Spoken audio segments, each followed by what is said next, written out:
Dans le souci permanent de contribuer universellement au bien-être de l'humanité par les substances biologiques naturelles, l'ONG Savoie d'Afrique Plus et SAP Laboproduction, dont les spécialités sont le foie et les organes de reproduction du consultant international en phytothérapie, le sachant Tokenglele, alias Dr Gampin, vous invite à consommer son complément alimentaire que voici. Gampin Sirop est un complément alimentaire qui favorise la multiplication des cellules du foie et le bon fonctionnement du côlon. Il stimule par son action énergétique le désir sexuel en corrigeant les troubles érectiles, l'éjaculation précoce, augmente la libido et corrige la fatigue physique et mentale. Le siège est dans Cotonou à Zobo, non loin du 10e arrondissement. Contact plus 229 60 60 20 65 97 25 03 61 95 53 70 70.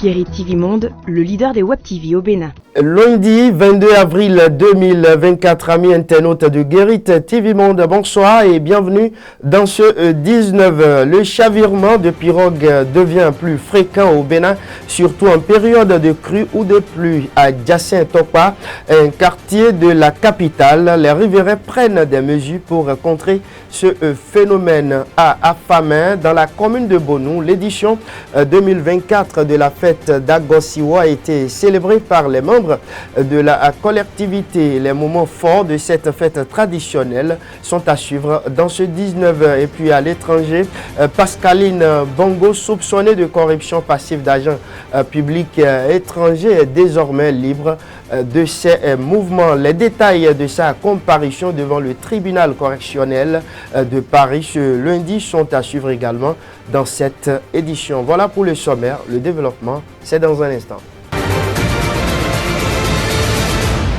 Amis internautes de Guéry TV Monde, à nouveau bonsoir. 6 personnes ont perdu la vie dans le chavirement d'une barque sur le fleuve du lac Nokwe.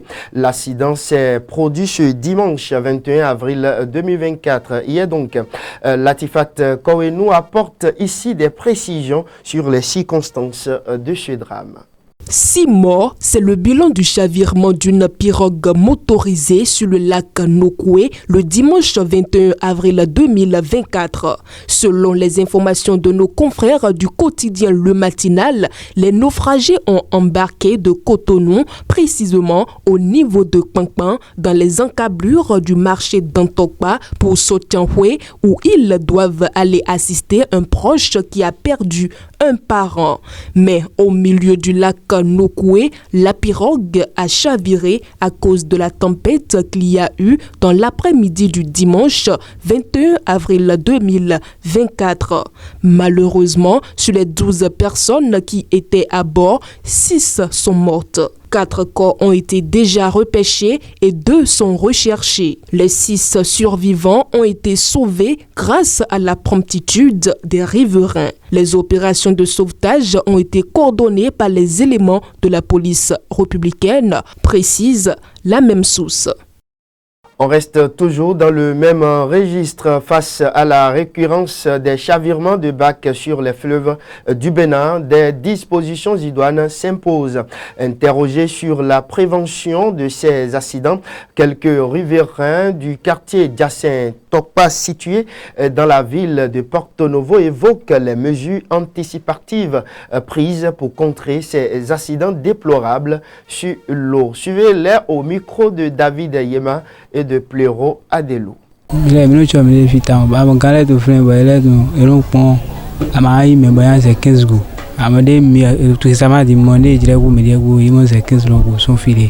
Avant, on embarquait plus de 20 ou 30 personnes. Mais compte tenu des risques sur l'eau, les autorités ont décidé depuis de limiter le nombre à 15. Tout de suite, ils ont embarqué 17 personnes et les autorités ont descendu les surplus. C'est une décision que nous saluons.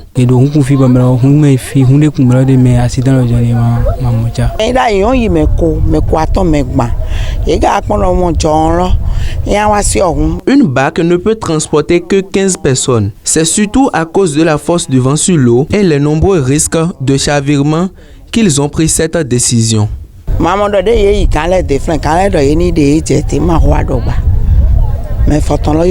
Nous avons déploré ce qui s'est passé hier. Effectivement, c'est les mêmes conditions. Mais ici à Diassintokwa, nous avons pris des dispositions où chaque bac ne doit pas dépasser 15 personnes. Ici, la police républicaine fait de patrouilles sur l'eau pour voir si effectivement les gens respectent rigoureusement ce principe-là. Ça fait aussi que la mairie a mis en place un dispositif déjà dès l'embarquement pour voir si effectivement ils respectent le principe. Dès que vous allez essayer de faire et vous n'allez pas respecter le principe, vous allez vous attendre à des sanctions vraiment sévères. Donc c'est pour anticiper sur ces pareilles choses que déjà nous avons commencé en amont à mettre ces dispositions en place. Et de temps en temps, nous les sensibilisons. Parce que cette affaire-là, c'est pas que je suis dauphin, c'est pas que je maîtrise l'eau, non. Vous voyez, non, ceux qui étaient morts hier ou par cette situation, c'est des gens certainement qui maîtrisent l'eau. Mais quand de pareilles circonstances se produisent, vous ne pouvez pas vous en sortir. En bref, à présent, l'agence de notation CNP a rehaussé le 19 avril dernier la notation de crédit de la République du Bénin qui passe de B+, avec une perspective positive à BB- avec une perspective stable. Cette décision remarquable renforce la position du Bénin parmi les meilleurs crédits d'Afrique subsaharienne derrière le Botswana et aux côtés de l'Afrique du Sud et de la Côte d'Ivoire. La page magazine, c'est tout de suite et c'est sans transition. Agosiwo est une fête traditionnelle célébrée dans la commune de Bonou à Afamé. Lors de cette célébration, les membres de la collectivité se lavent avec de la pâte et du crin-crin. Selon les initiés, ce rituel présente plusieurs avantages. De nombreuses personnalités locales ont donc participé à cette édition 2024 de la fête d'Agosiwo qui s'est tenue hier dimanche 21 avril. Imaginons.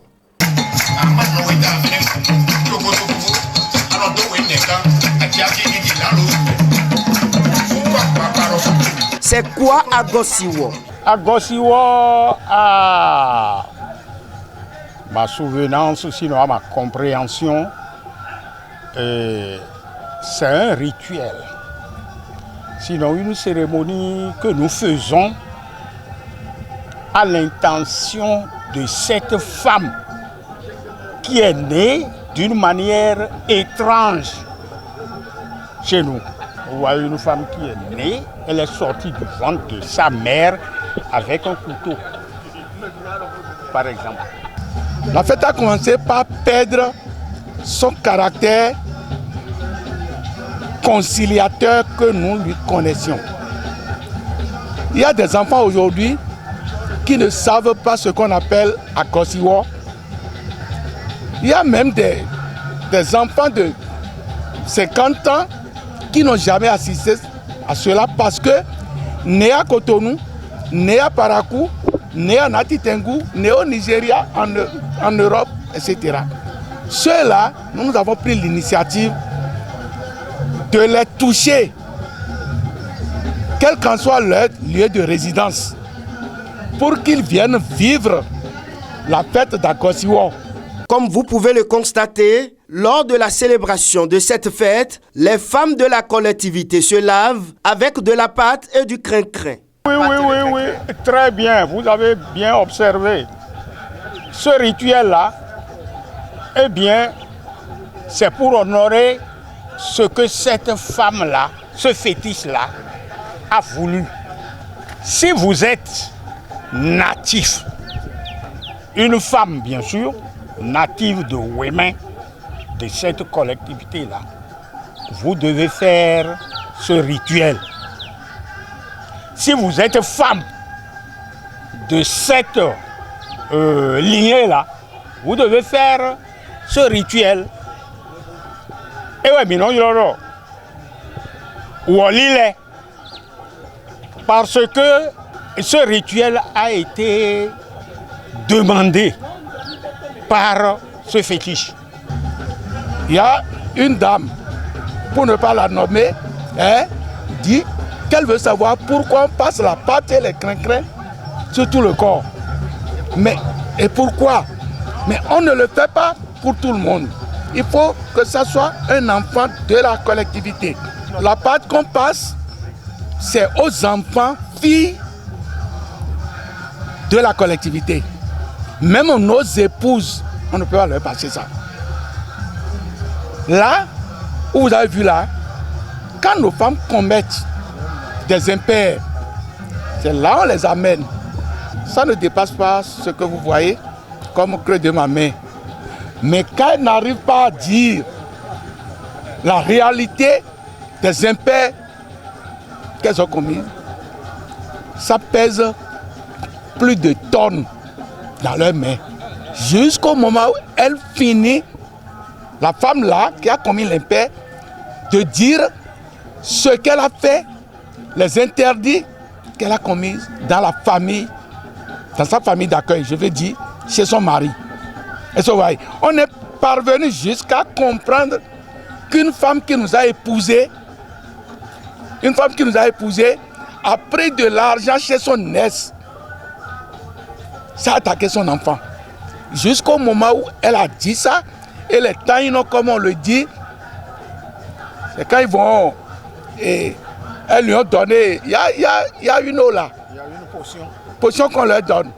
C'est quand les taïnos arrivent, les tantes de la maison, elles doivent faire la prière dessus, elle prend, le problème est terminé. Ce rituel, selon les initiés, regorge des avantages. L'avantage, c'est pour notre protection. C'est pour notre protection, c'est pour notre bien-être dans la collectivité. Et pour bénéficier de ces avantages, plusieurs personnalités natives de la localité ont effectué le déplacement. Chaque année, quand nous assistons à la fête, après les prières, ça il faut être honnête, les prières sont exaucées. Et puisque je suis Wémenou, je suis fille Wémenou, donc j'avais l'obligation de participer à cette fête que nous appelons Agosiwo. Donc je vois que la fête cette année est un peu différente de celle de toutes les autres années. Je profite d'ailleurs pour remercier et féliciter le comité d'organisation pour tout ce qu'ils ont fait pour que cette fête soit une réalité aujourd'hui. L'édition 2024 de la fête d'Agosiwo s'est déroulée ce dimanche 21 avril à Afama, dans la commune de Bonou.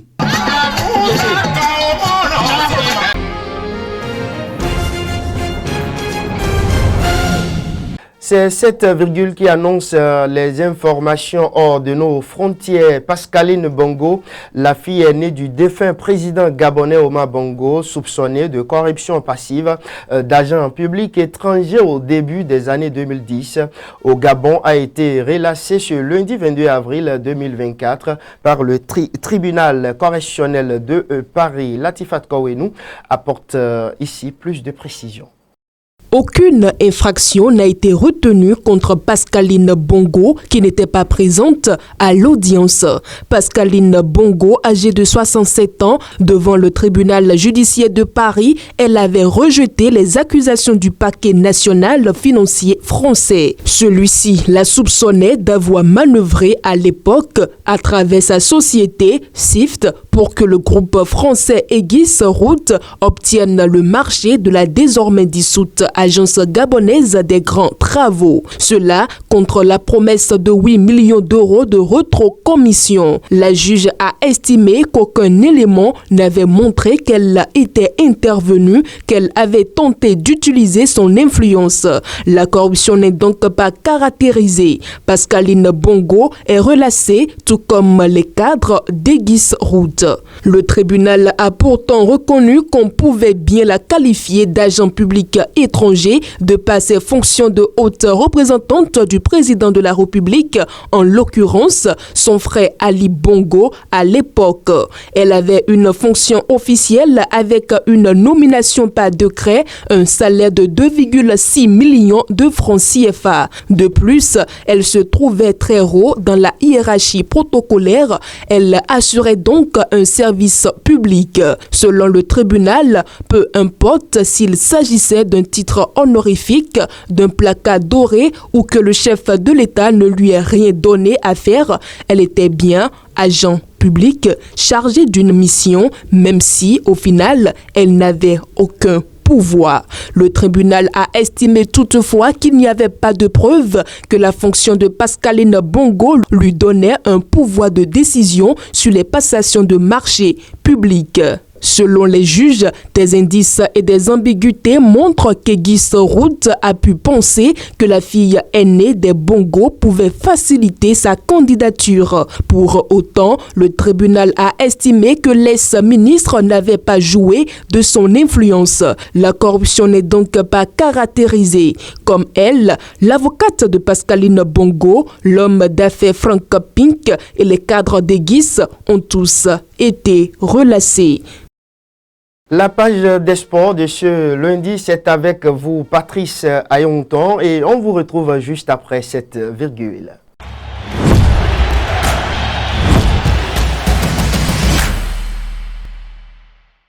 Dans un grand contexte de doute, les représentants béninois qui devraient rejoindre Abidjan mercredi 17 avril pour compétir à partir du vendredi ont finalement rejoint la capitale ivoirienne le vendredi. Un retard à multiples causes et dont la conséquence immédiate est l'absence du Bénin sur les pistes pour le compte de la première journée du vendredi. Les athlètes béninois ont finalement entamé leur compétition le dernier jour, soit samedi 20 avril 2024. Au bout des efforts et dans un élan de rattrapage, ces vaillants athlètes béninois se réconfortent avec 15 médailles, dont 4 en or, remportées par Romaine Godonou au lancer de javelot dans la catégorie U18 dames. Akilou Mama, lancer de javelot U20 hommes. Agnès Lokono, 5000 mètres U20 dames. Et Annick Yator, champion aux 5000 mètres U20 hommes. Rappelons que cette compétition, avec l'absence du Togo, a réuni la Côte d'Ivoire, le Ghana, le Burkina Faso et le Bénin. Les athlètes U18 et U20 de 5 pays d'Afrique de l'Ouest étaient en compétition en Côte d'Ivoire les 19 et 20 avril 2024. 2 jours de compétition au thème desquels, de l'incertitude, le Bénin réussit une performance explosive. C'est la fin de ce journal, un journal qui a été préparé par l'ensemble de la rédaction. Merci à vous et à demain.